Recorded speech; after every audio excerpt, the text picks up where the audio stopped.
If there are no more questions, then we will continue with our X string. Yes?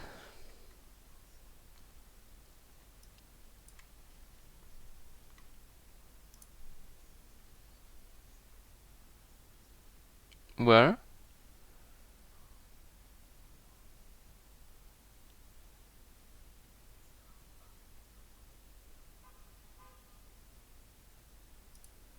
Can you share the screen? I stop the screen sharing. Can you share your screen? Then we will see what the problem is. Freigabe stoppen. Because it should be working. At least here it's working. So probably it's just some minor problem.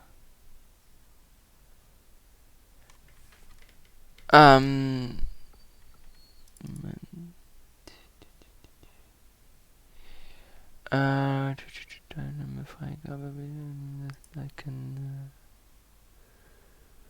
Maybe it's under security. Yes, now it should work.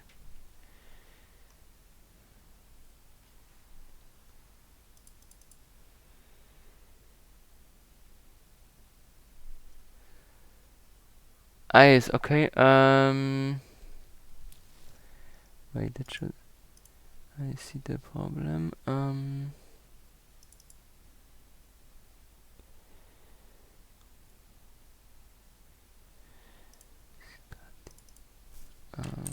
Just.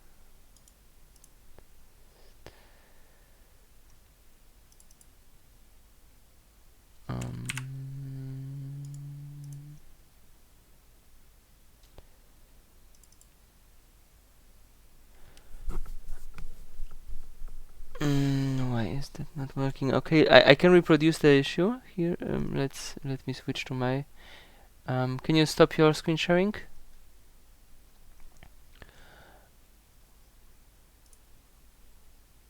No, it probably is a problem for everyone. But this is strange why it didn't work. We have our T.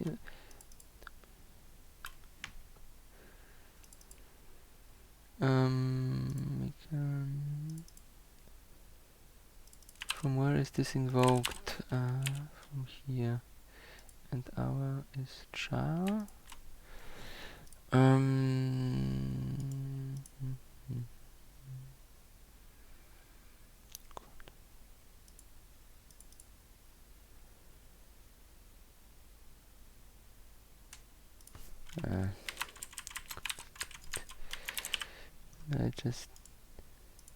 Just a stupid typo.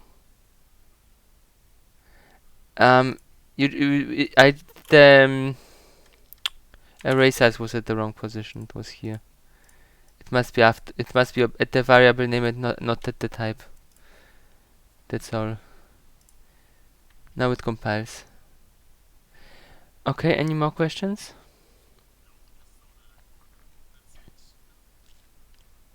Yeah. Commenting out not working code usually helps. Okay. So if there are no more questions, then we can continue with implementing our functionality. And it seems the next thing to do are these find functions. So who would want to implement one of those?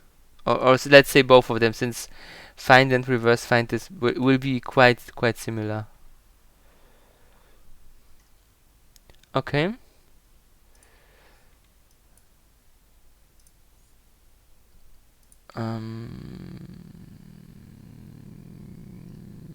Let's hope it works. It might have changed the IP address. 29.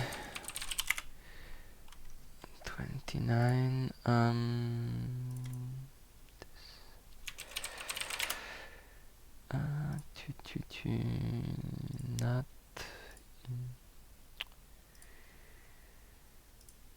Which one was this now? Yes, Diensteparts.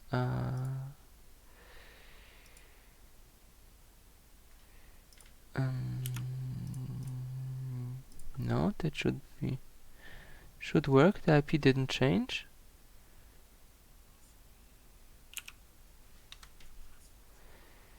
Okay, then what was it?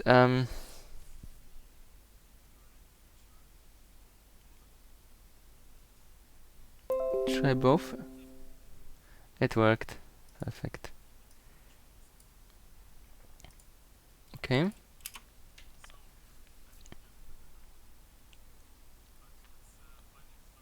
Mm-hmm. Yes, starting at start.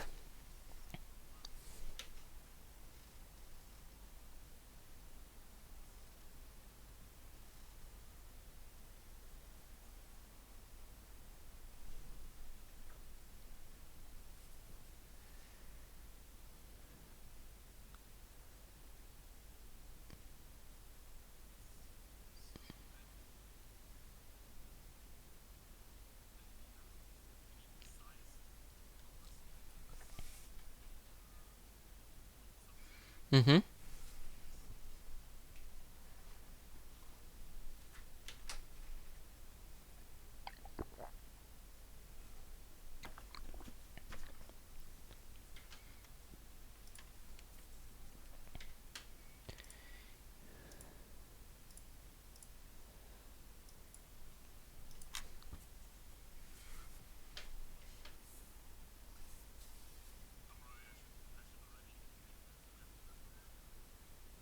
Yeah, that would be better.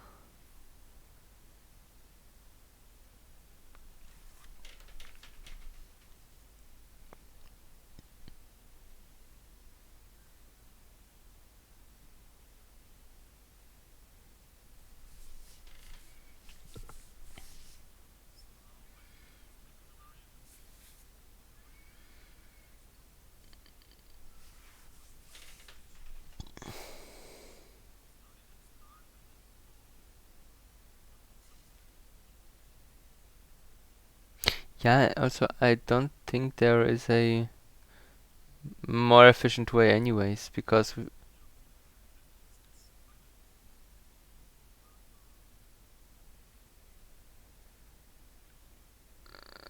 why would that be faster? You still have to go through the whole string and compare.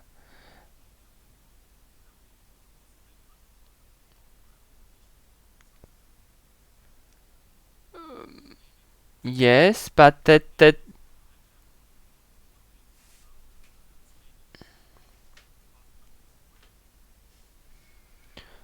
um well, normally the compare function of the that compares the current position with the substring should only compare until the first mismatch. So it should not like compare all the bytes of your substring anyways. It should abort early, so it should have.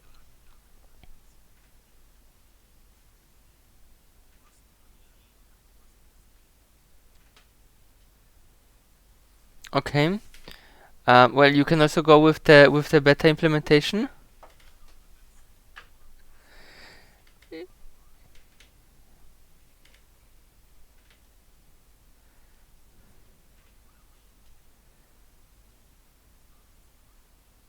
Yes, would be good.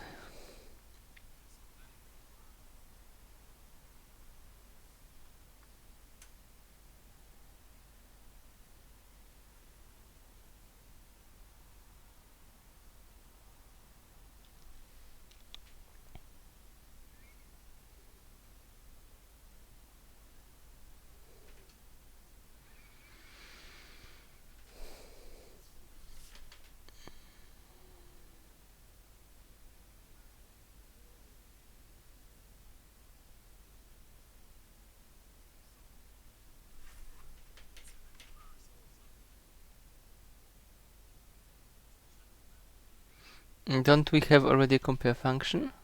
I also don't remember. Um, because I think we had the is equals operator.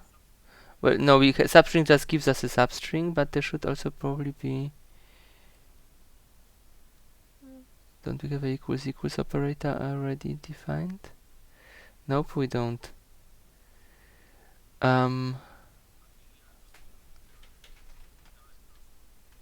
yes, yes.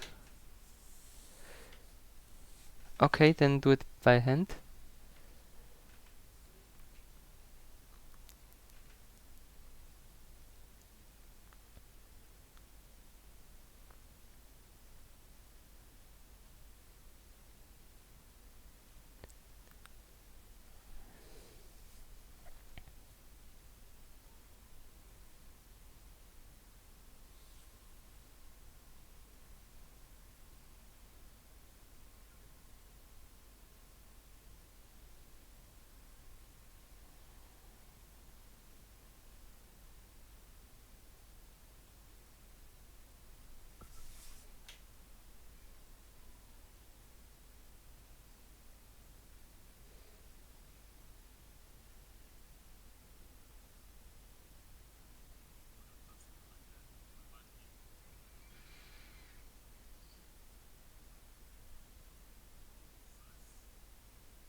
Hmm?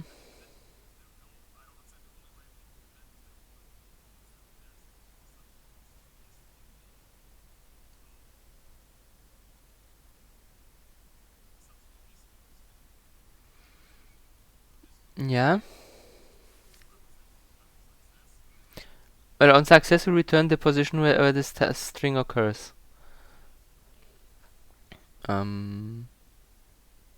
Yes. And outside of both loops on failure, return -1 to indicate we haven't found the string we were looking for.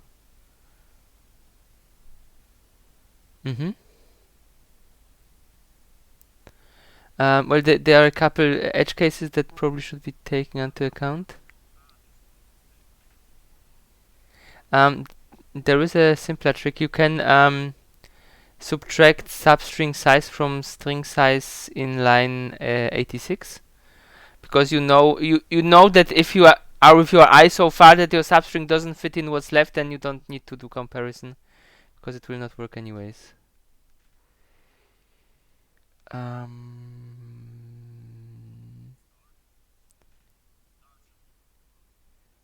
Well, actually, we should check whether start is in the bounds, and we should also check whether none of the strings is null, because I think we have the way that we implemented it, the p data can be null if the string wasn't assigned anything.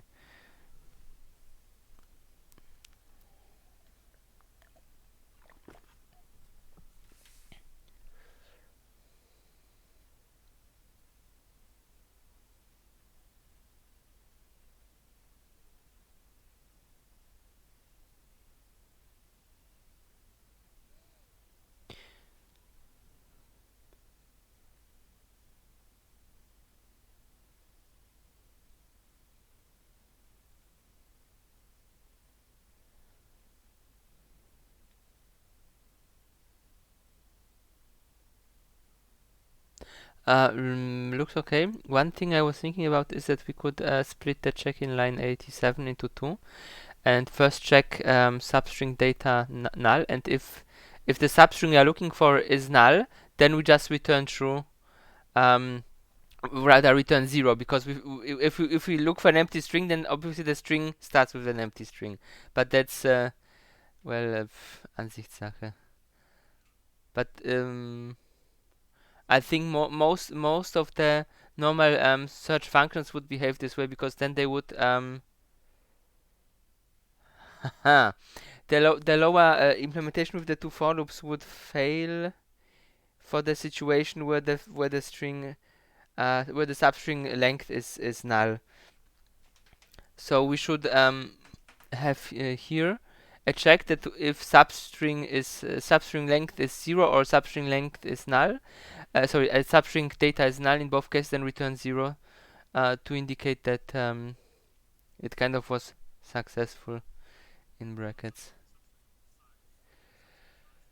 If the string we are looking for, yes, if this is 0, or the data pointer is null, but that should be null anyway, so it should not be not 0. So if this is larger than 0, then data should never be null, so this should be good enough, and then just return 1.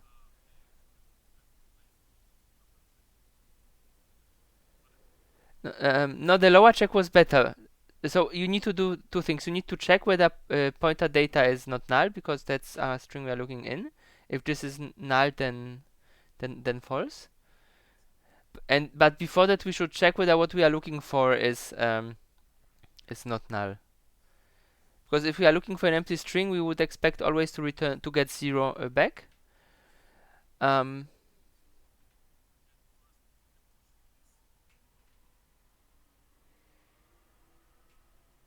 Yes, just make it return 0, not return -1.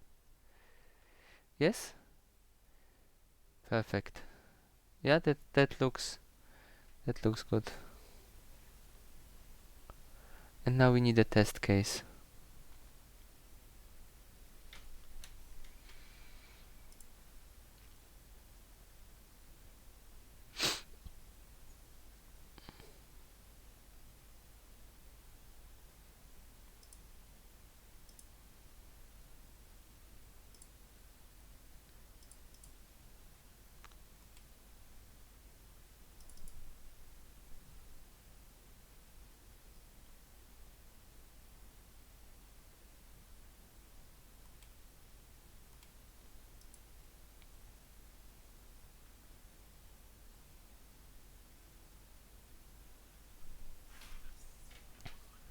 You need to make if 0 just without def.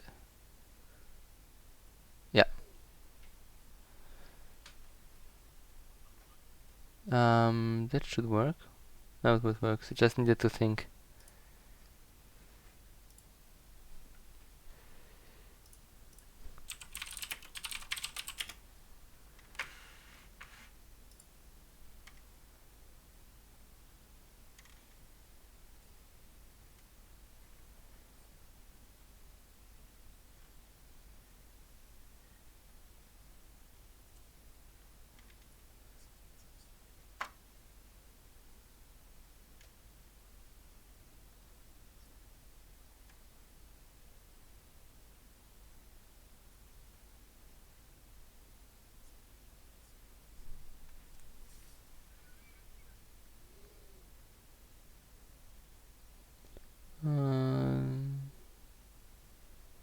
What's the defined substr?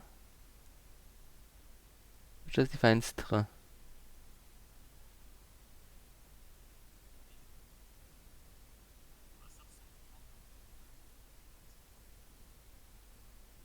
Mm-hmm.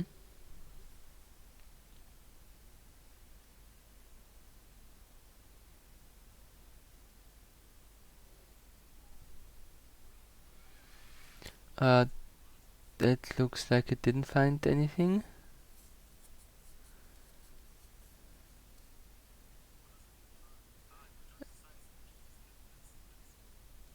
Why?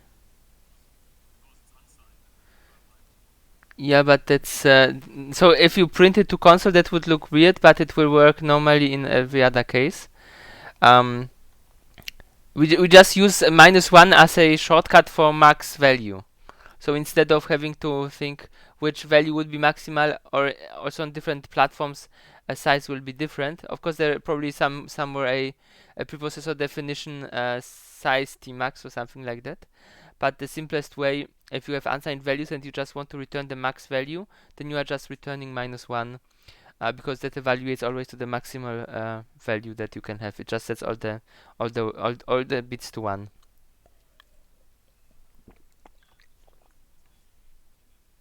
Yes.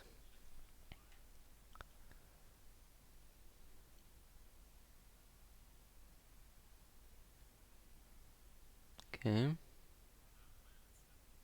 Mm-hmm.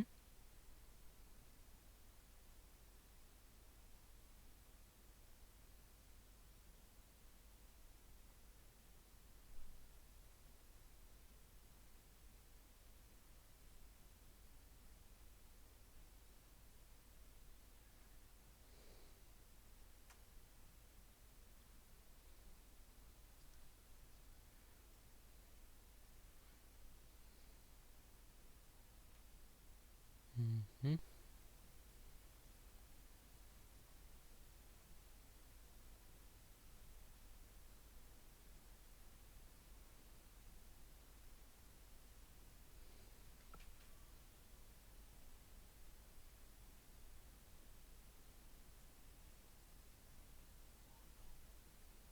Hmm?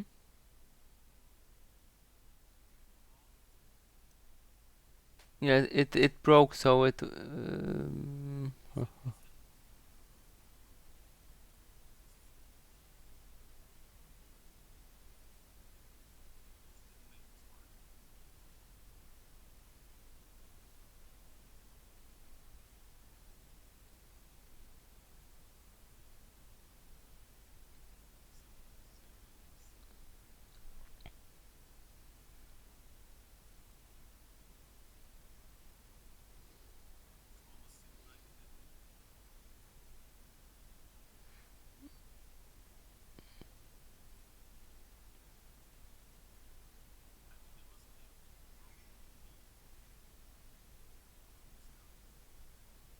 We started start.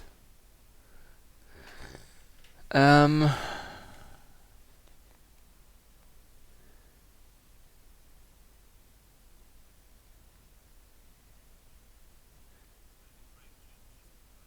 Yes, it just breaks 1.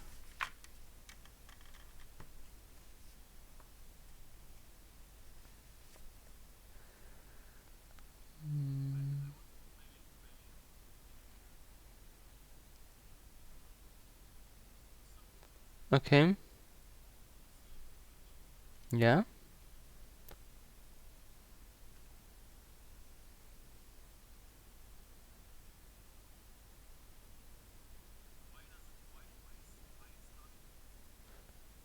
Okay, good point. Go back to your to the test case.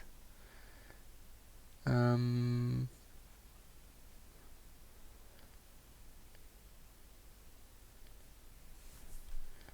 okay, now it will start at 0.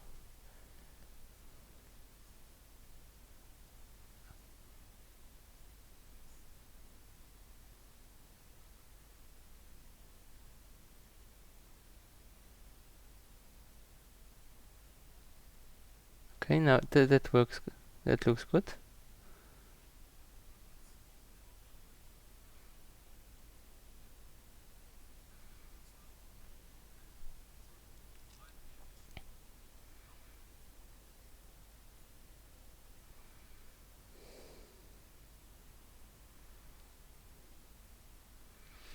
Just add a 4 to the test string and then see what it does. 1, 2, 3, 4 in the line 30. Not the other one. If we are somewhere off by 1, that should now work. Then we just need to find out why. Okay, it works. So it really is something that we abort 1 too early.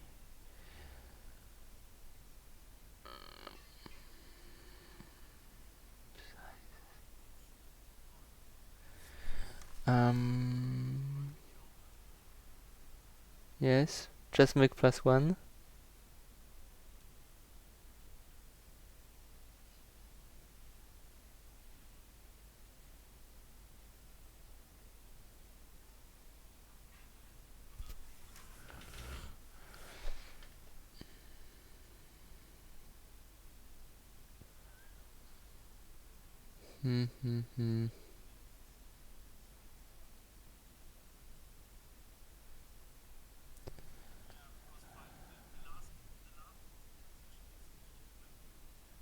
Yes.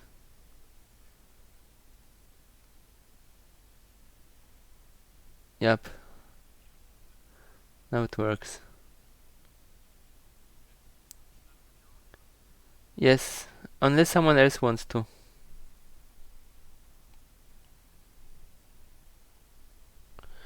Maybe Mr. Leon? Or Leo, sorry. Okay.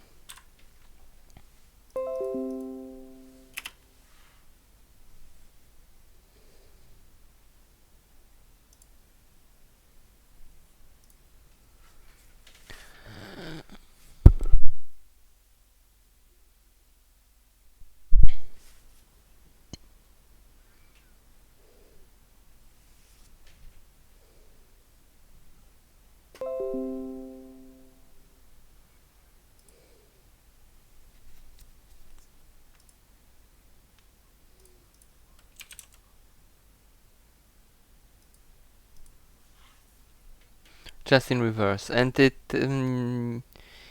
needs some slightly more convoluted logic because the default value for start should be -1, and then you look from the back. So you always will need to first find out what's the actual length of the string.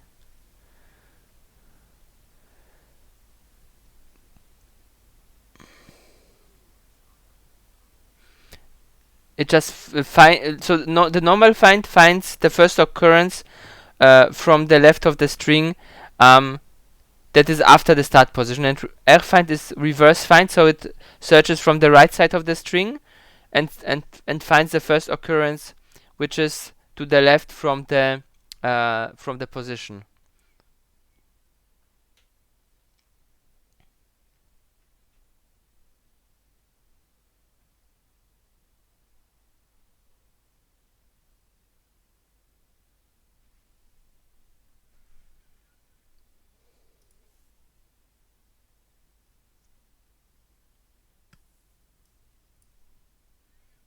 So again, Well, we need to know whether it's null. We need to know whether it's also null start. Well, the start check should be changed because -1 is a valid value now, and you need to compare.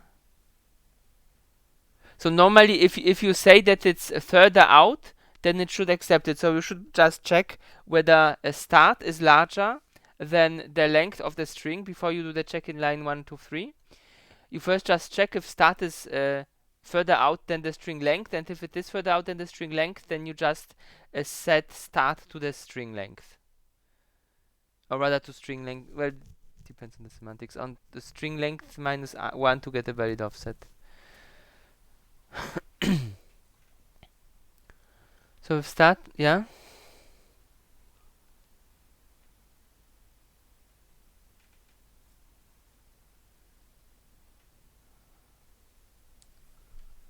No, I mean check if start is greater equal string size.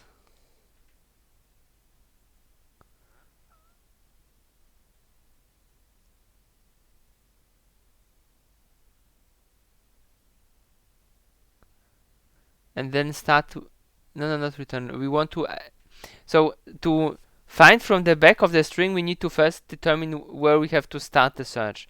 And if we enter -1 or keep the default value, then we want to search from the very back. So now what we need to do is we need to write to start the last valid offset within the string.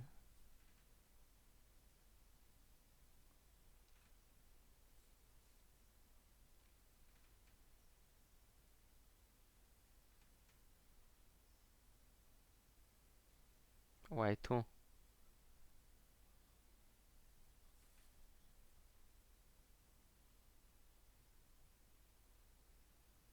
Then it would be -1.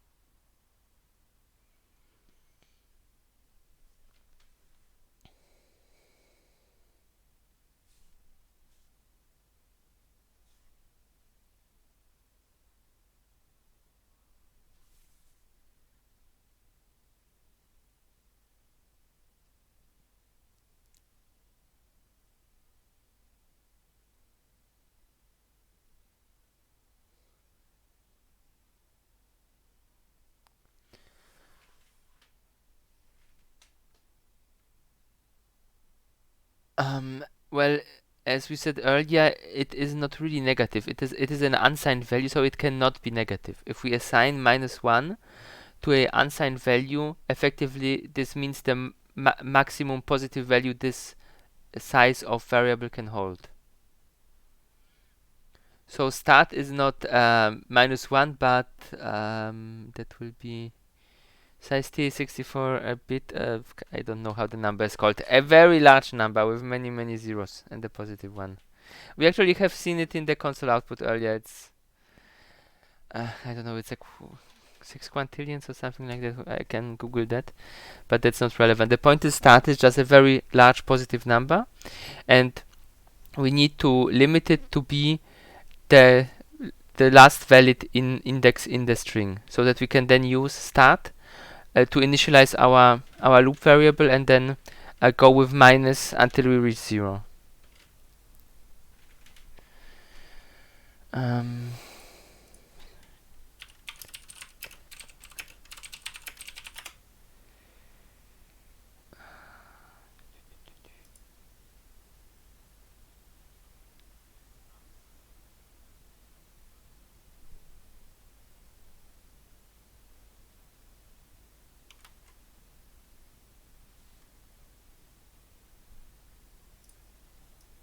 Yes.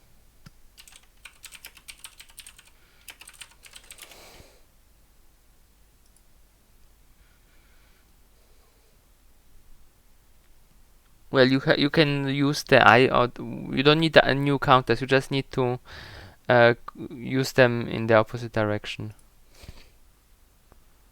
Let's start with start is equals and then the right value.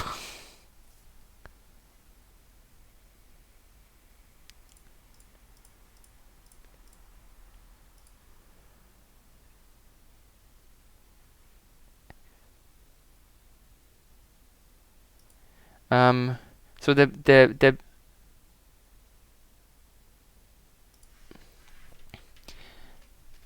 just write start is equals string size minus 1.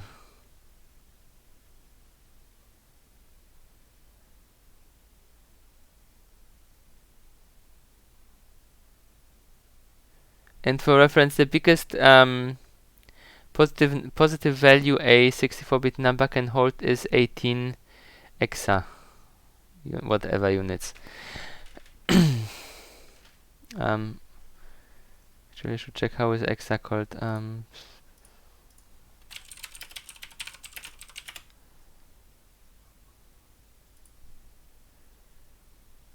We are not supposed to write -2. We are supposed to write positive values. We just use the -1 as stand-in for the largest positive value that can be.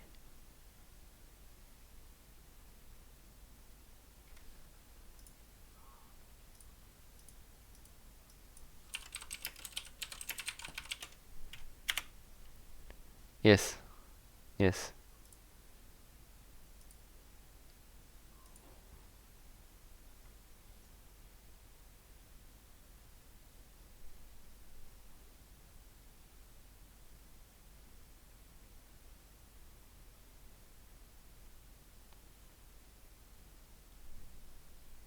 So the loop will need to be reversed from start.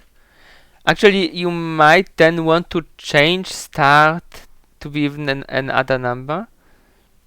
Because like we did the trick with string size minus substring, then you could do it on the initialization side as well. Because you know if there is too little data left in the string. No, you should do that. No, by start will be fine. But with the loop condition, you can do.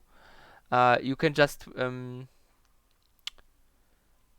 if I is smaller than substring size, smaller or equal substring size. No, sorry. It must be larger equals. We want to continue the loop as long as we have more in it than. Yeah, and then here on only the substring size without +1 and without the substring.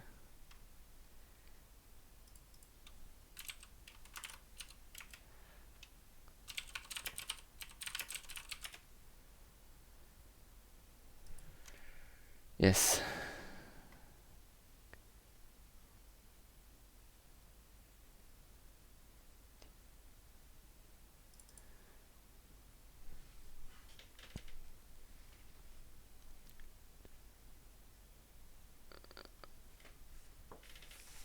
You will need to change this somehow. But you could keep the loop operating forward. You would just need to adjust the offsets.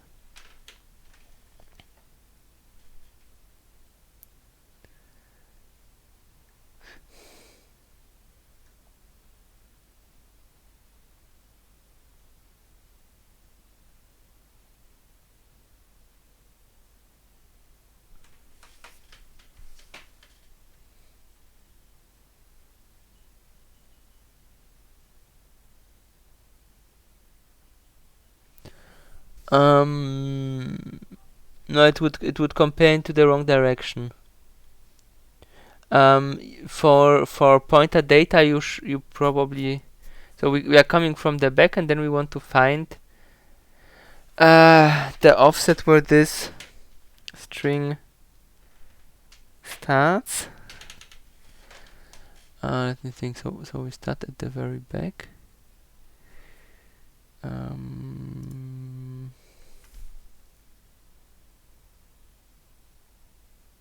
No, there is another bug. The check in the for in line 126 should be I is larger equals substring size, not string size.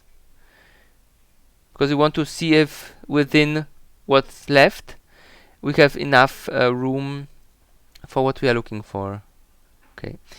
So this is this. And then I will be just moved back slowly.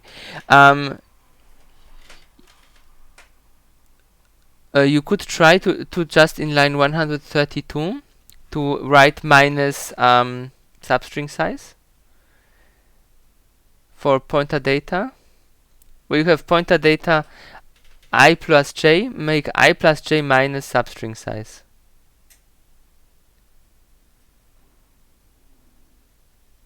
And then return should also have minus substring size. So I minus substring size.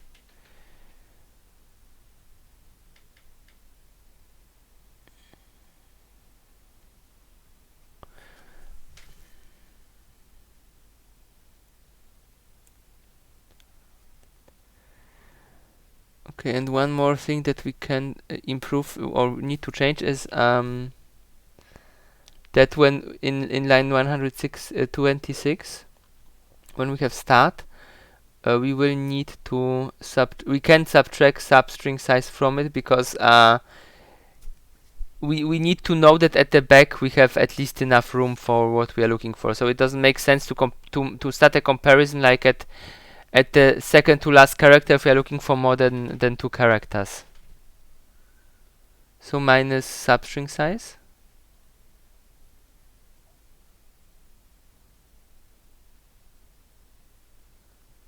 Okay, let's think. So we start there, we go with I. Yep, from I we subtract nope, now we subtracted twice, so this is not good. Remove it again. It's fine. We are always subtracting when we are using I further down, so this is fine. And now try running it and check by stepping through the code whether it does what it should do.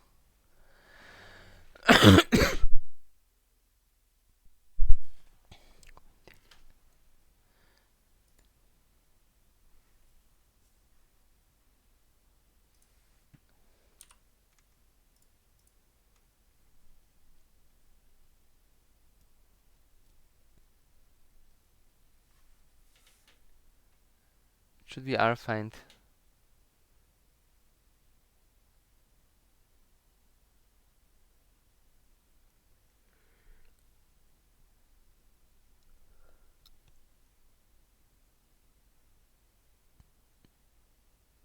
-1.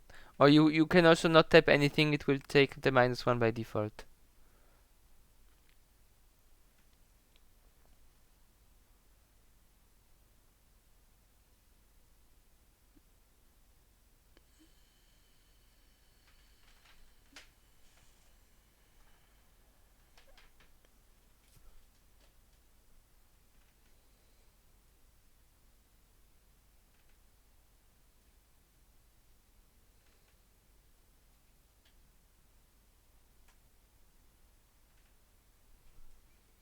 Also, I just googled the number is called quintillion, so the highest unsigned 64-bit integer value is 18 quintillion.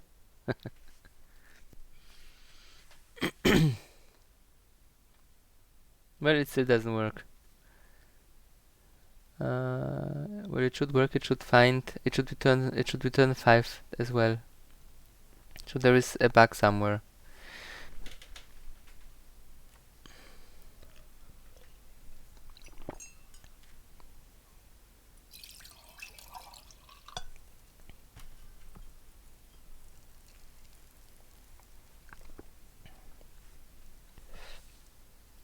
I don't think the problem was here. I think it just returned -1 because it didn't find the string. Just put a few breakpoints everywhere and compare what it's doing. Yeah, or start with one breakpoint.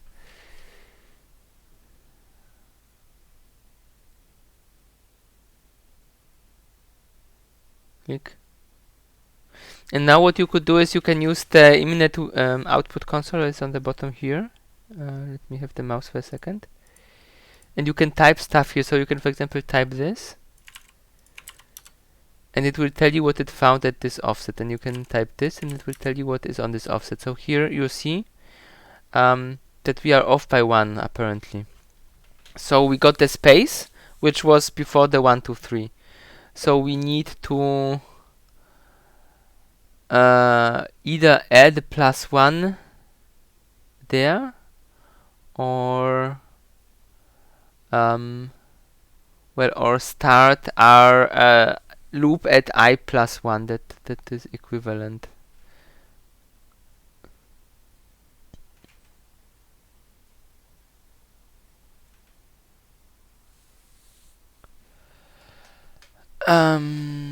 Well, I was the last.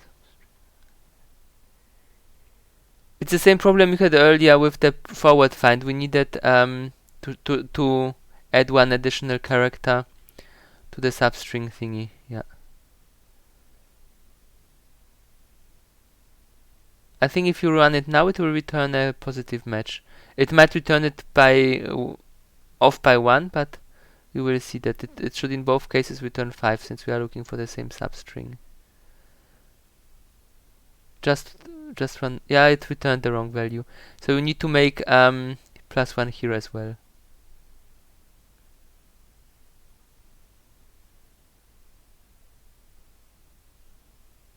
Okay. Now can you make a few more test cases? Like something that's not on the edge of the string but somewhere in the middle, for example.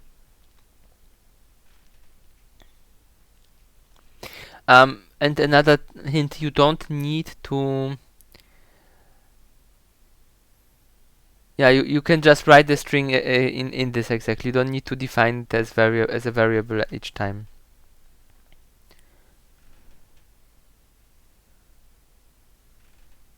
No, 3. Wait. Oh, is that the one returning the wrong offset? 0, 1, 2, 3. No, it should be fine. 0, 1, 2, 3. No, it should return 3. It should be fine.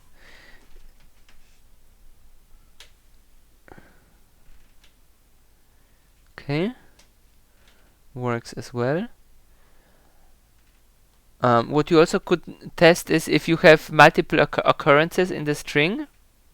So like something 1, 2, 3, blah 1, 2, 3, test 1, 2, 3, something 1, 2, 3, and then write a loop that will always search for 1, 2, 3, and then use the stat parameter to each time get the next occurrence of 1, 2, 3 in the string, so that we are not so that we test whether we always start at the right index.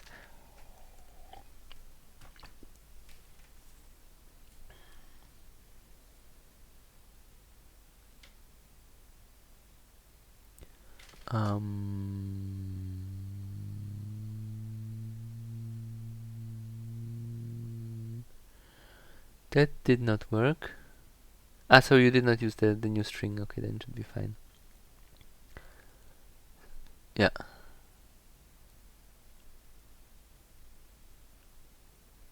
Okay. Okay. So can you now make a loop which starts at string size and then uses the return value to advance to the next and next, so that each time we get the previous occurrence of 1, 2, 3 out of the string? Yes.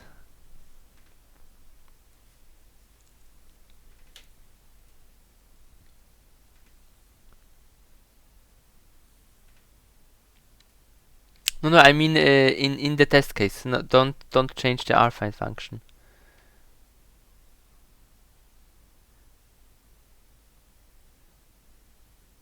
Yeah, but you need to print your result somewhere. So here you make a loop, and in this loop you can call rfind. So the thing with recursive calls is that at some point you will run out of stack space, because on Windows that's limited.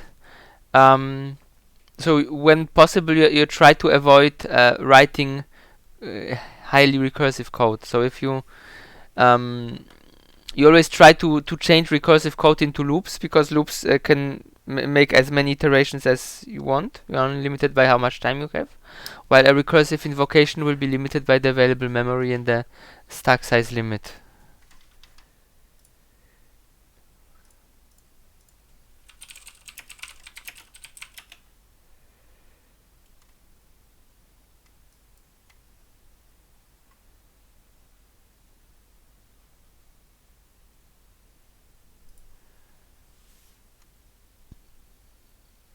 Well, technically you don't need to count, because the rfind will return you the next index to work with.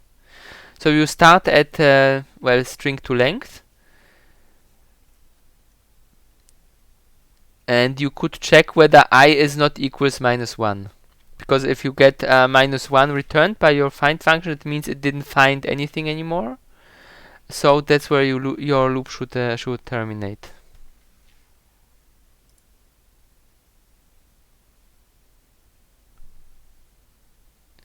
Yes.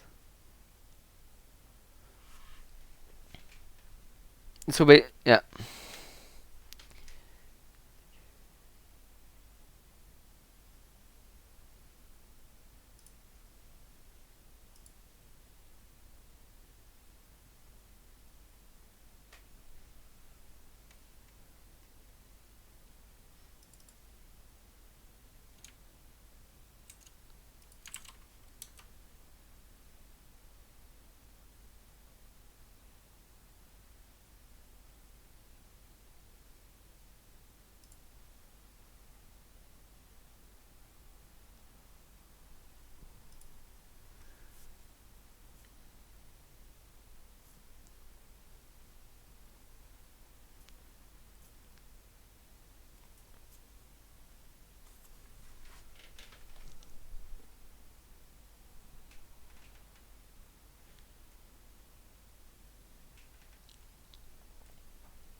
Yeah, almost. One thing is missing.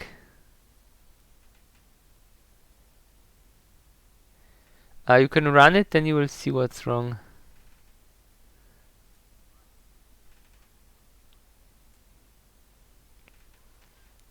No, that's not the problem.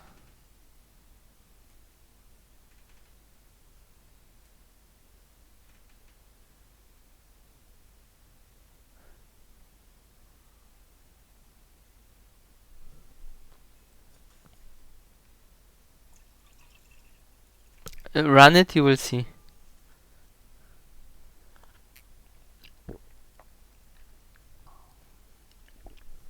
You always get the same result. You need...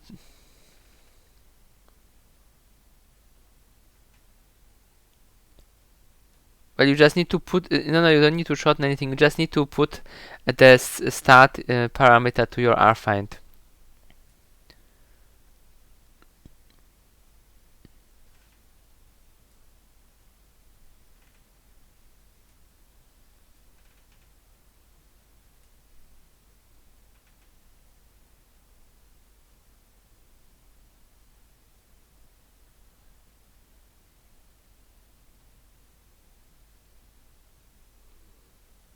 Well, you have I. You have I.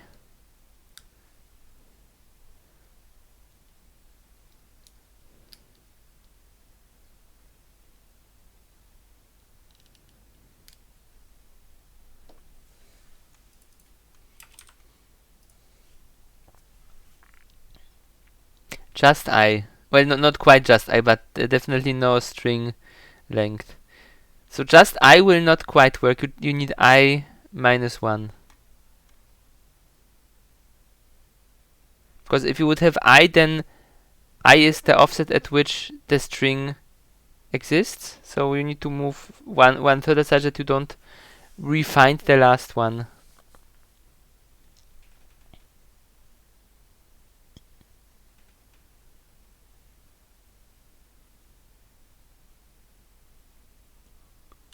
Yes. Well, so it found four values. Are there four?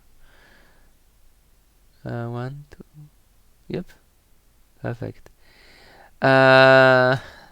So what we could do more is you could not write test each time, but to replace every test after the first one with a different string, just to make it more interesting.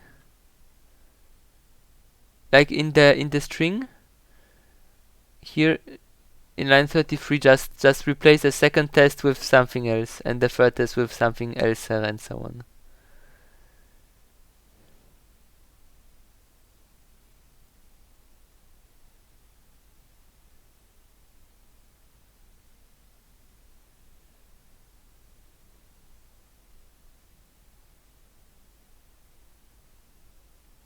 Okay, and now what we could do is we could use the substring function and another find to find always the one word that is before the 1, 2, 3 and print that to the console.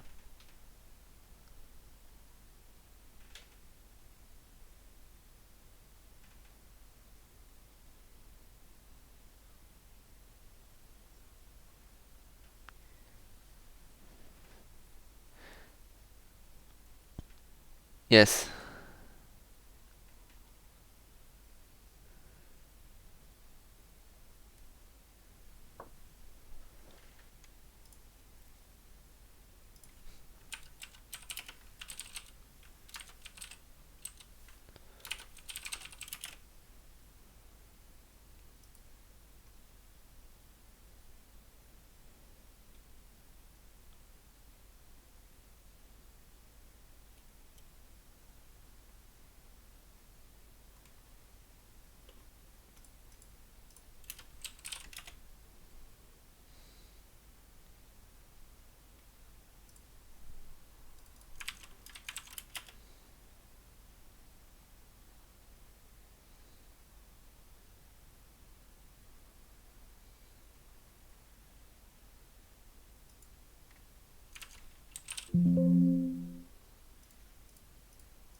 Mm-hmm.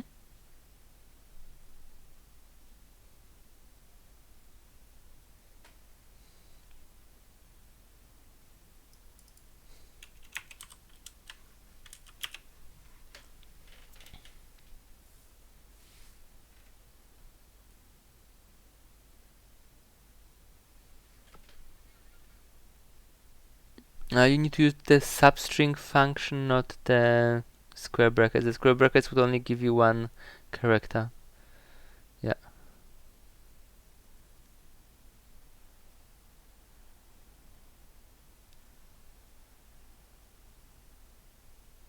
Mm-hmm. You need to what do you need to do? You need to get the C string of that, and you need to add this the where to stop. So this removes the compiler errors, and then you need to also give the length that you want to have, which will be I minus I space or I minus minus 1 minus I space. You have to check the right offsets.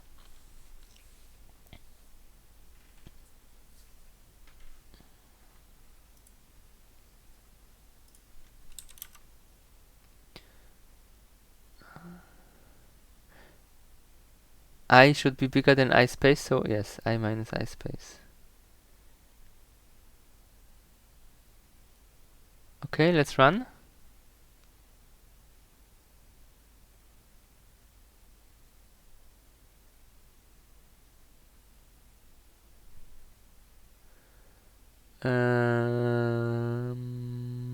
Huh.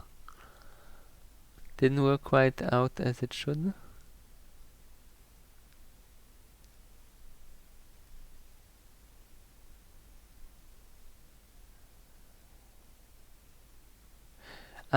I think here you need -2.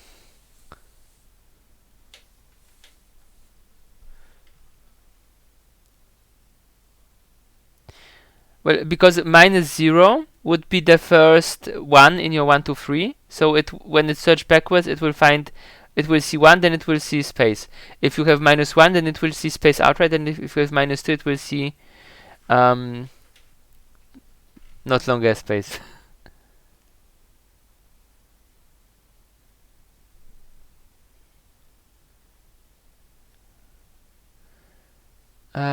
It almost worked. It failed in the scenario where ispace was returned to be -1, because there was nothing that there was no space before the first test. So you need to check whether ispace is -1, and if ispace is -1, we replace it with 0.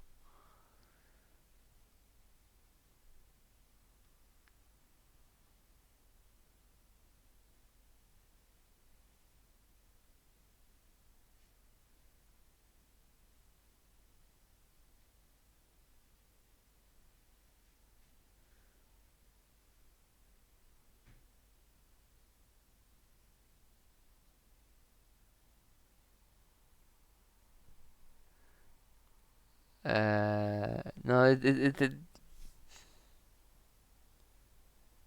yeah,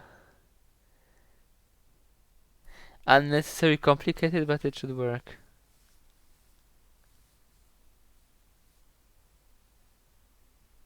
Yep, perfect. Good.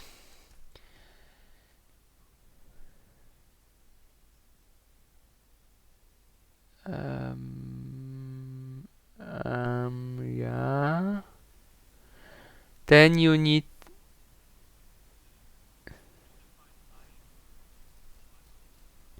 Do we? Where?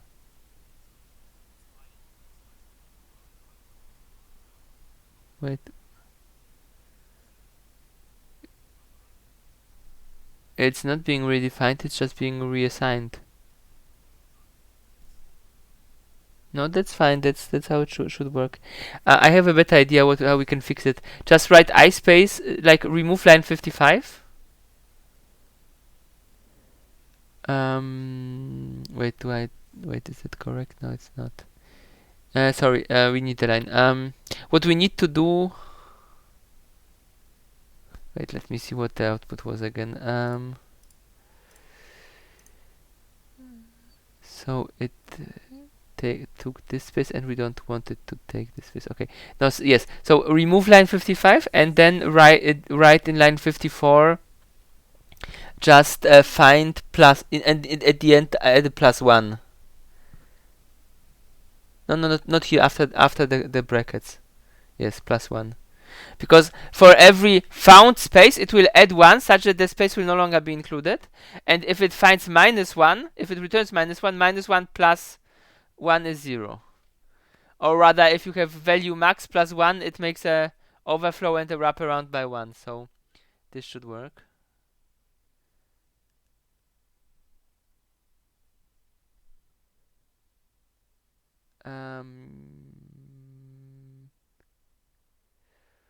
On the end side. So to fix this, we just make -1. Yes.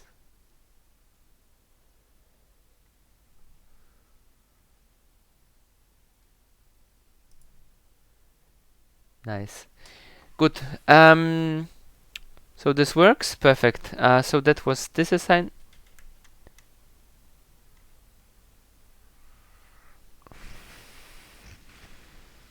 That is correct. It should not be.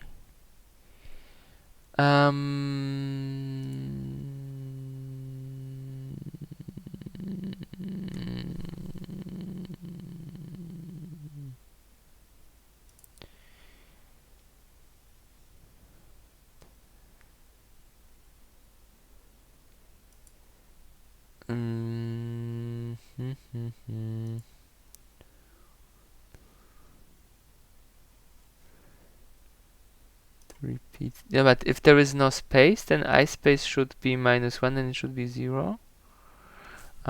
Let's put a breakpoint here. And 4, 3, hello, and then we should have test. let's step through this. This will print test. And now I is what? I is 5.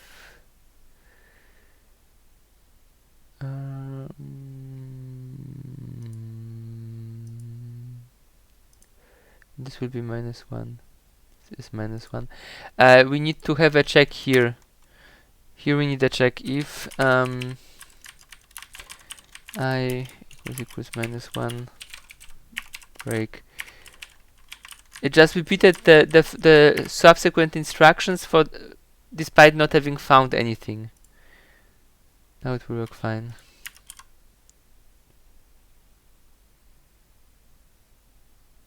Yep, perfect. Good. So the next task for Mr. Sebastian will be where were we? String A, string H there. The append function. So that is, well, it sounds reasonably easy. The idea is simply to append a new string to the existing string.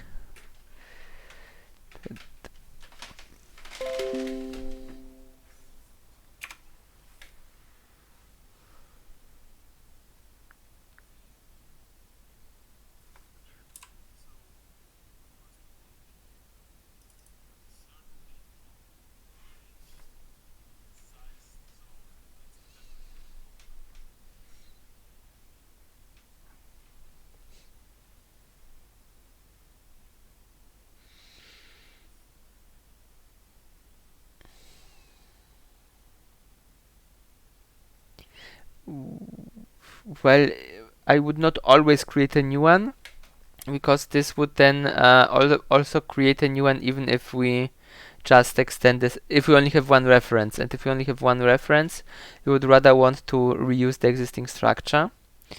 Since to resize it, we could use something like realloc, which will save on computation if there is enough free memory in a given range. Now you can just use the get function that takes yes, exactly. It will make only then a copy if there is more than one reference. And now you can just start modifying it.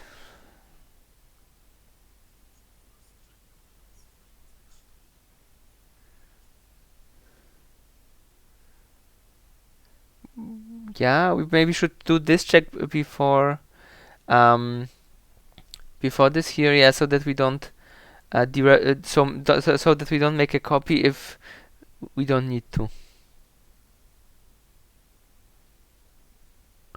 We have a length function, I think.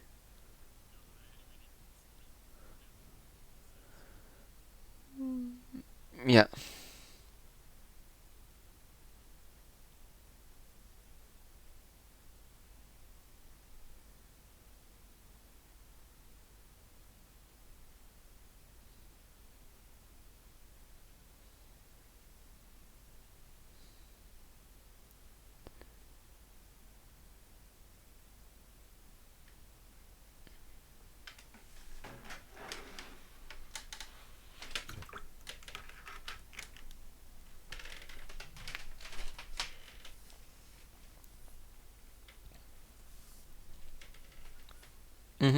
Yeah, there is nothing to do.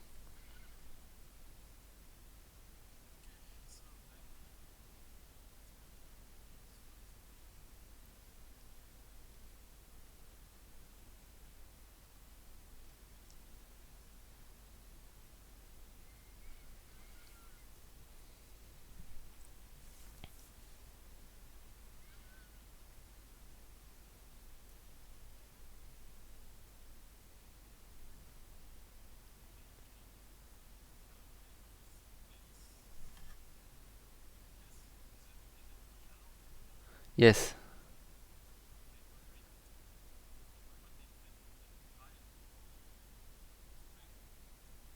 Well, the type is T asterisk. Yes.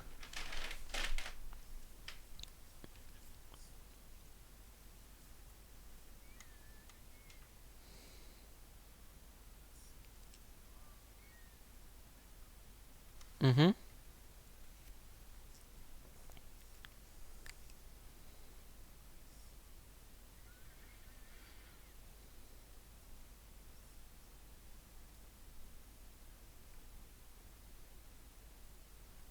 Mm-hmm. Yeah.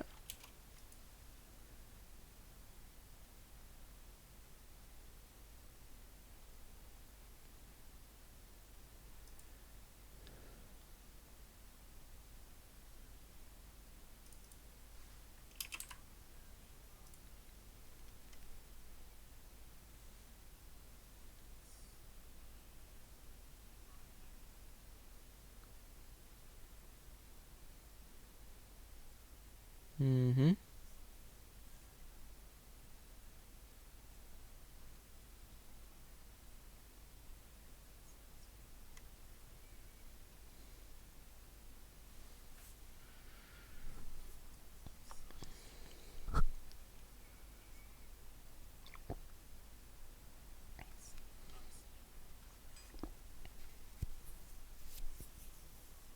Mm-hmm.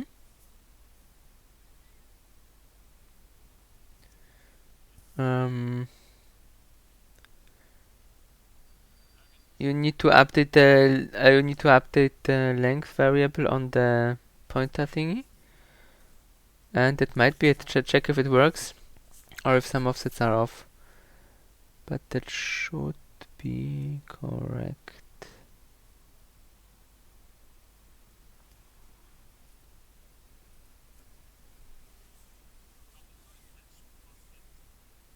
Get does this for us, yes.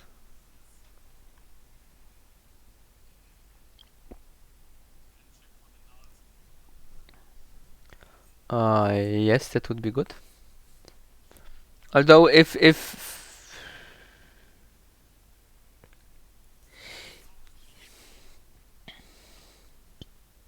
mm,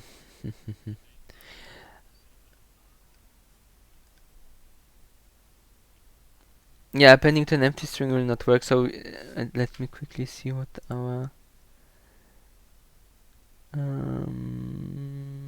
but so the get, well, it will return null if the string was null. That's the problem. It will not create a new string if it wasn't there.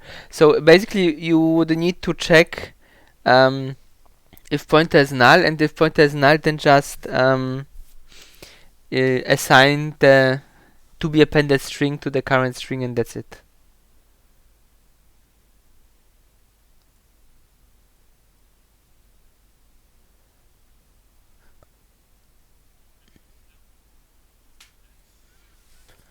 Yeah.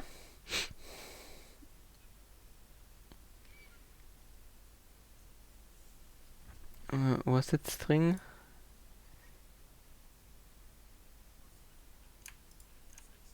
Yeah, that should we should take the yeah. Yes. Okay, let's try it out.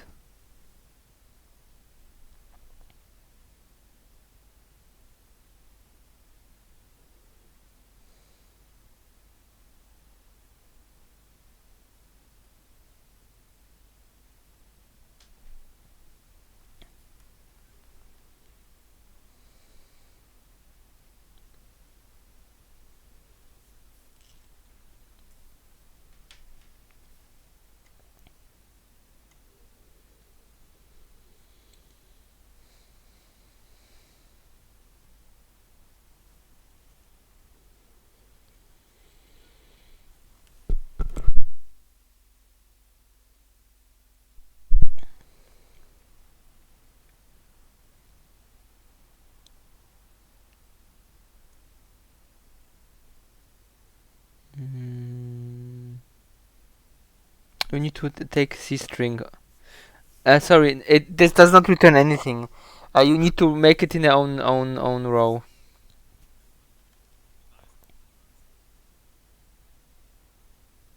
Would it be? You can change it such that it returns a reference to itself. Yeah.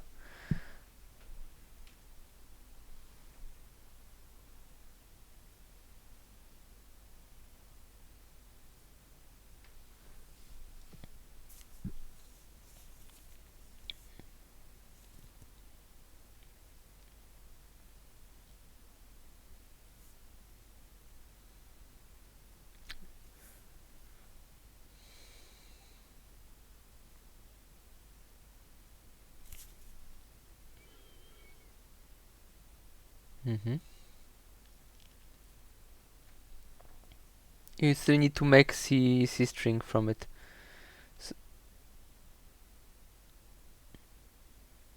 No, yeah, just here.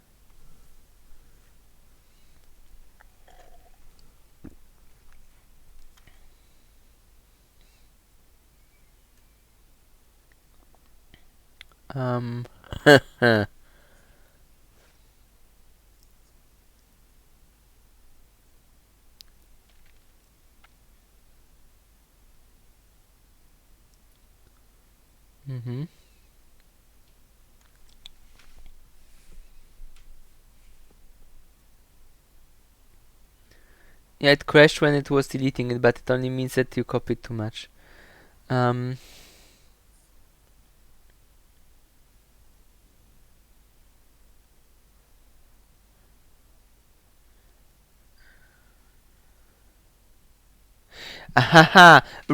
need to change the pointer p data. So realloc will return a new address, or rather, sometimes it will, sometimes it won't. So you need to reassign.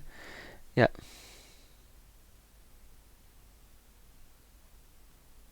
Yeah, it depends on how's the memory layout. So if there is enough unused address space, then it will just extend the reservation and return the same pointer.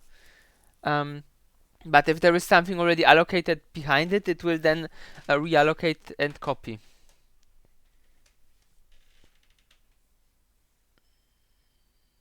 You need to cast the right type.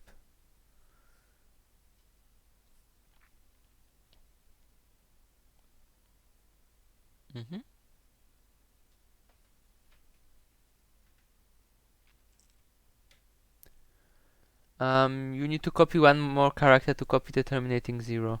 So the add string pointer length +1 or plus size. Not 1. Either you need +1 before the multiplication or plus size of t. And brackets, of course, yes.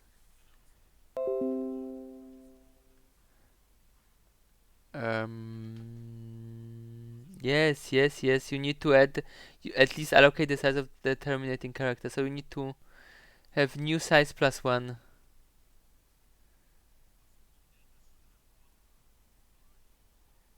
Yeah, but it's not in the length. So if you have new size, then it will be one too short. In line 165, you need to make new size +1 in brackets.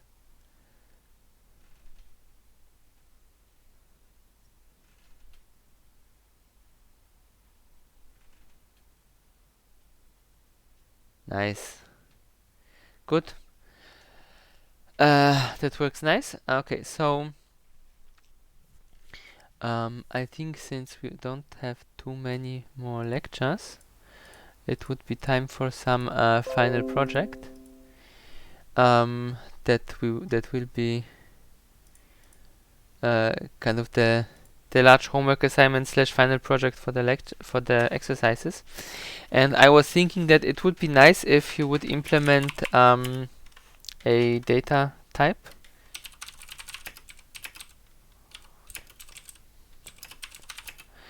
as template that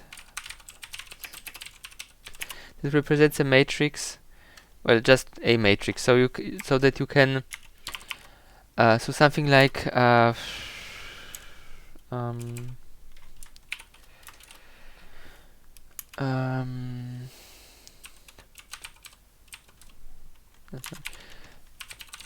template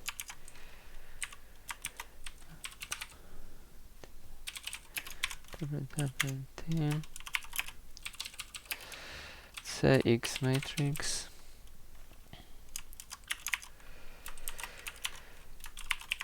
and it should, so something like this, it should hold so that you can change whatever type you want it to hold, and it should represent it pretty much should just be a two-dimensional vector. So like you know, a matrix from mathematics. Yes.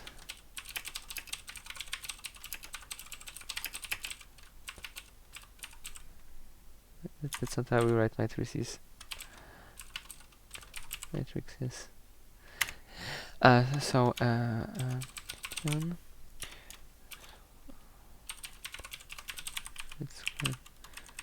matrix addition, matrix subtraction, multiplication and division, scalar multiplication,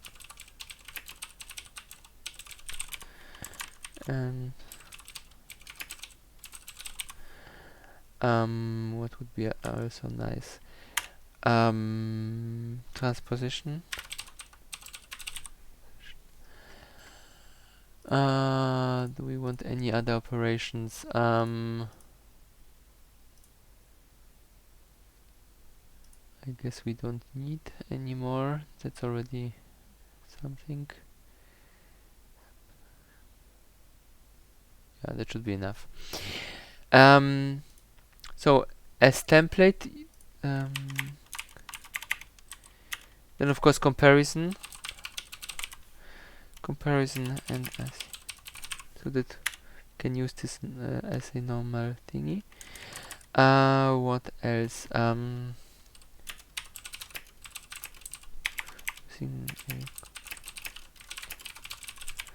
Using a copy and write mechanism.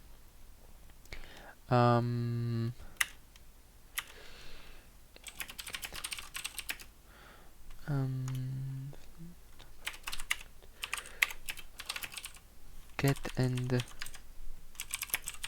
functions for void set add int m int n set t const reference value in case the value is something more complex. So the idea is that of course you can use it with doubles or with integers or with our x big int. So if we want to use, so that should be maybe added. Of course we have our const t reference get add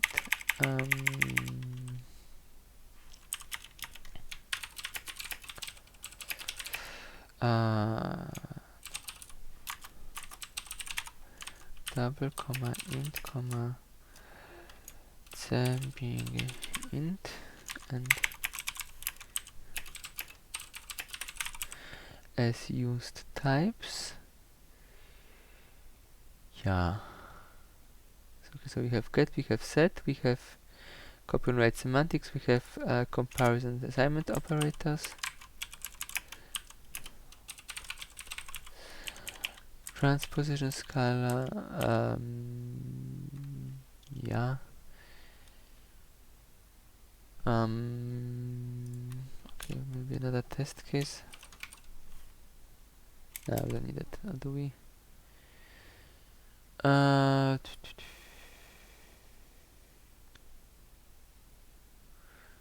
Well, we could add a dot product.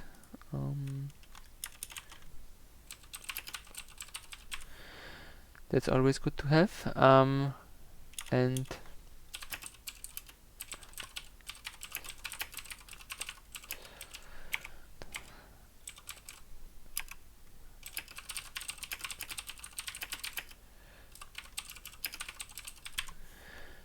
and the Kreuzprodukt if the matrices are vector. So if one dimension is just one, then it's just a boring vector. Do we want anything else?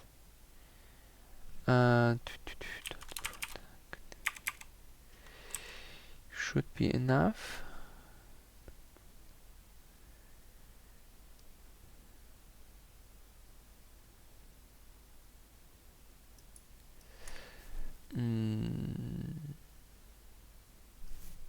Yeah.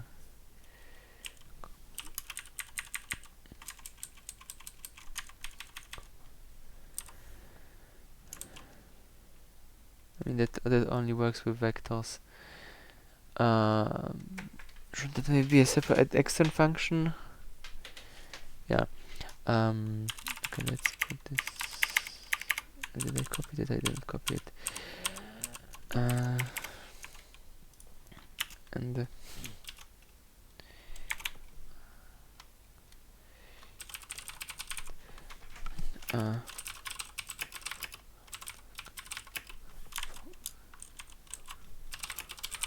when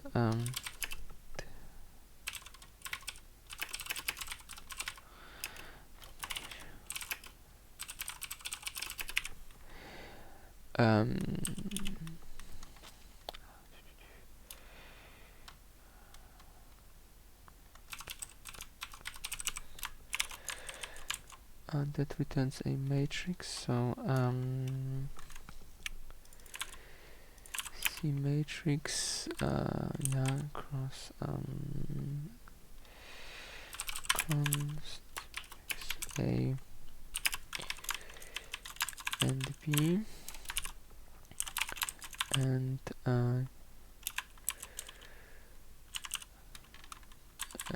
dot product and scalar T asterisk, no, sorry, just T const, no, it must be a T, it cannot be a const, calc dot, yeah,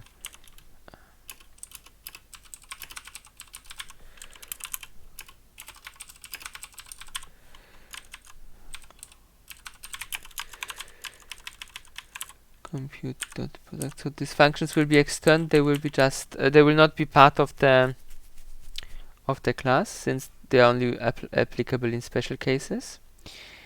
There was one more thing I wanted. What was it? Yes. Okay, this one is trivial, but addition and subtraction. On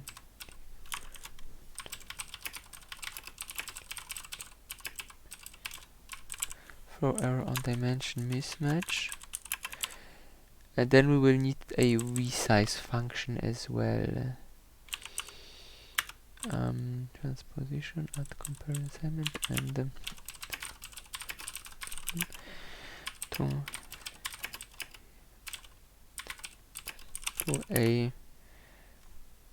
to new dimensions. Comma fill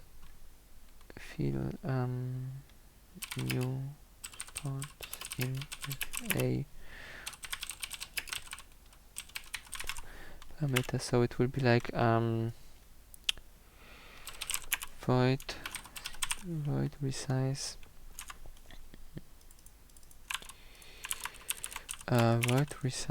int m int n and here optional const t reference, cannot call it new, fill is equals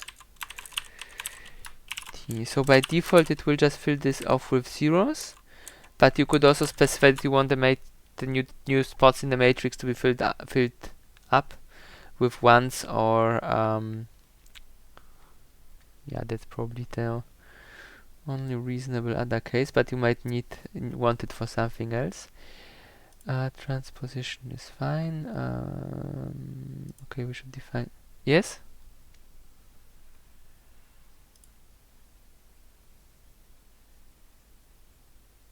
No, keep existing values. Add function, fill new spots with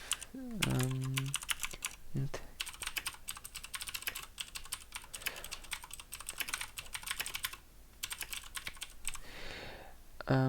Okay. So it should make next thing. Let's resize be a const. So non-destructive, it will just return a new matrix with the things. Transposition. Do we want transposition to be destructive or not?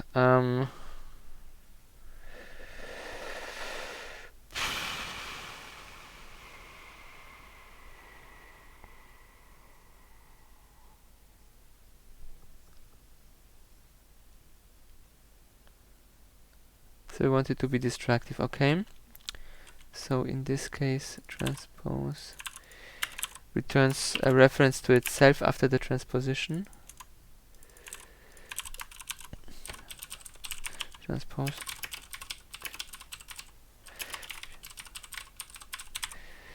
Transpose. Yeah, and it just returns, so that you can make like a operation where you well, transpose and then do something else with it. Yeah, and then you can transpose again. I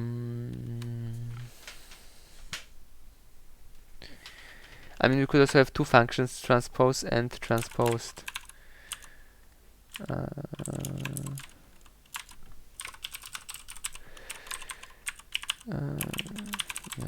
destruct. Wait, transpose is transpose. Transpose is destructive and transposed is non-destructive.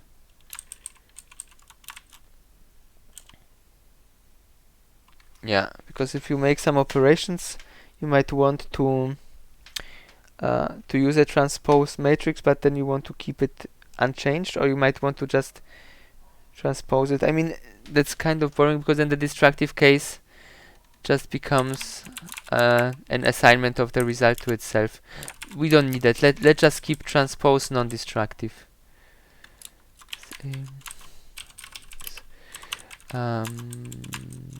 Matrix non-destructive.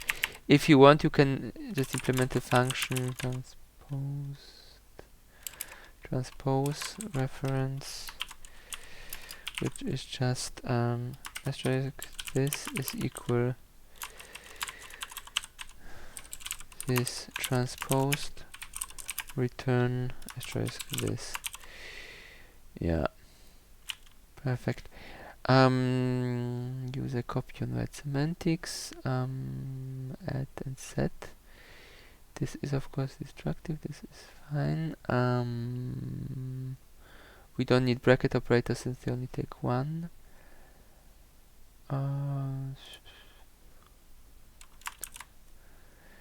Okay, okay. I think this is enough for the main assignment, and since we always want to have some optional options, so optional. The optional will be a big optional. Implement the class implement. How did we call it? CX tensor implement CX.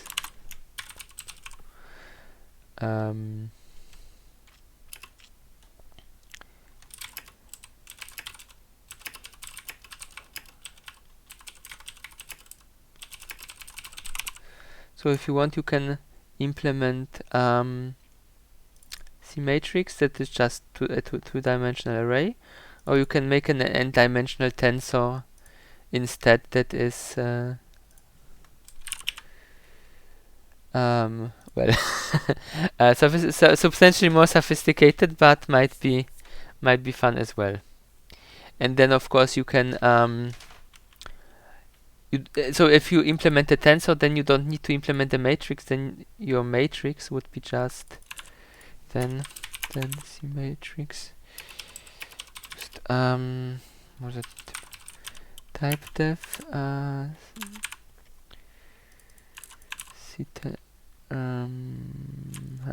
we can do that somehow elegant. Yes, we can then C-matrix is just equals C tensor what first, the type or the dimensions? Okay, it can be arbitrary main dimensions, so it will be just type, and internally it would be something like C-matrix C tensor from 2. Then you will need of course get and set.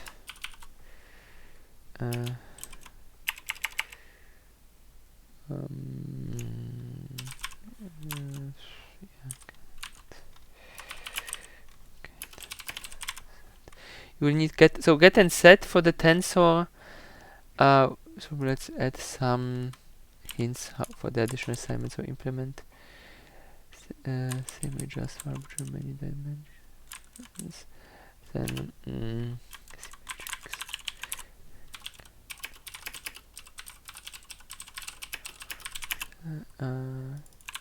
CX tensor. Okay, and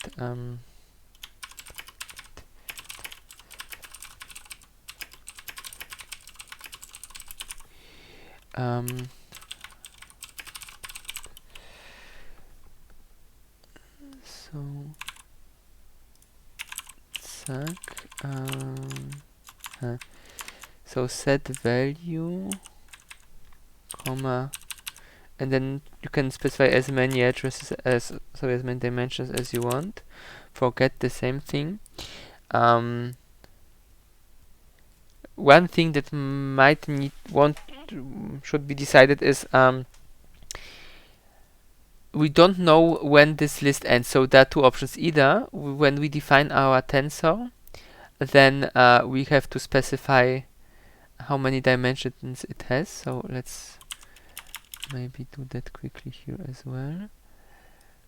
Because for the matrix we just need an empty constructor, but for this tensor and tensor int dimensions. So here inside you would always check against this, or we can make it also like this, that we add int count. Maybe this is better. This is more foolproof, so to say. We always specify the count,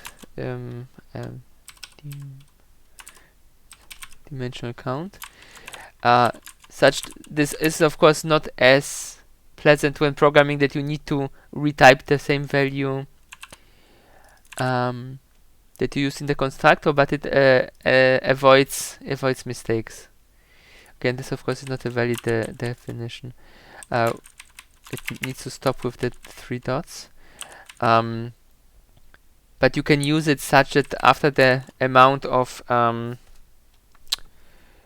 integer dimensions, you will have your variable. So example, or actually let's do it like this. Let's implement get and set here within this example. So we had our get and set for the matrix case, and the implementation of that would be just tensor set add 2, m, n, value Strichpunkt, and the implementation for get will be similar. That one.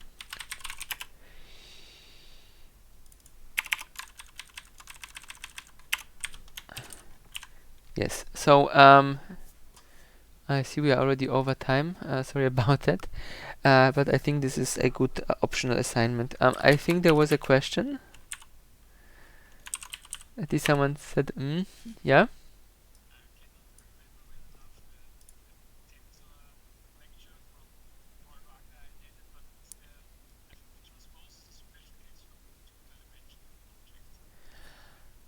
I think that might be correct. Yes. So in this case, transposition would be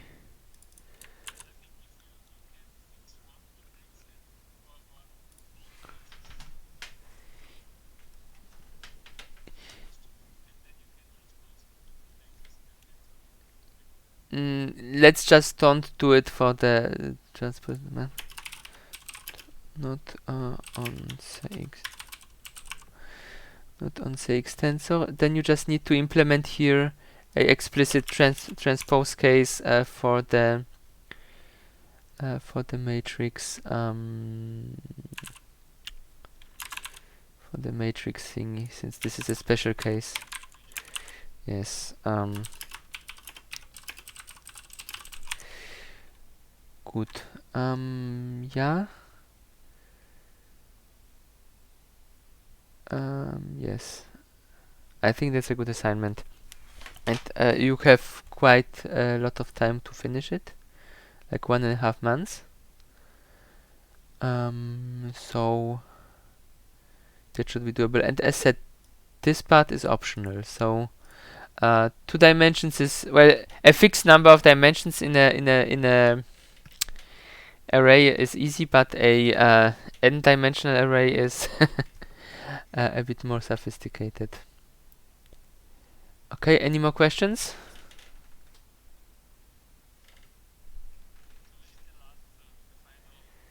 The final homework.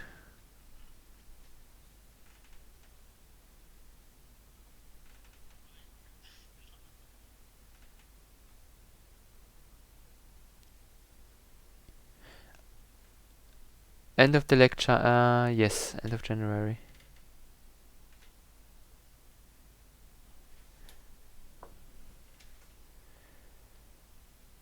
Okay, any more questions?